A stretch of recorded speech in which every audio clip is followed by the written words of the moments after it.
purpose, does the gentleman from Alabama seek recognition? Mr. Chair, I claim my time in opposition to the amendment. Without objection.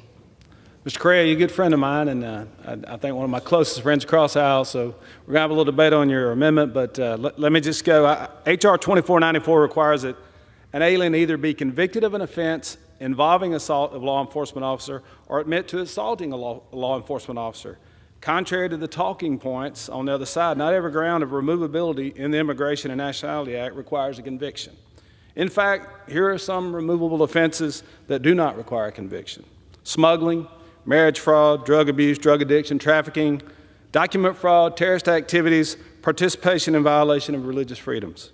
By requiring at least an admission of assault, this bill conforms to the pattern of other grounds of removability, even exceeding many of those I've already listed. The language in this bill also tracks closely with the language of certain grounds of admissibility as well, such as crimes involving moral turpitude and controlled substance offenses. In a world of increasing threats against law enforcement officers, which we all support, it makes no sense to require a conviction. If an alien has admitted to assaulting a law enforcement officer, why can't the alien's own admission be used to show that that alien is deportable?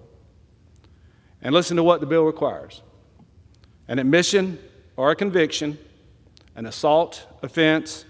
An assault must have been against a law enforcement officer, and that assault must have been while he was performing his or her duties, because of the performance of those duties, or because of his or her status as a law enforcement officer.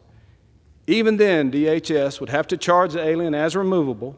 The immigration judge would have to sustain that charge of removability, and then the alien would be allowed to appear for relief to remain in the United States.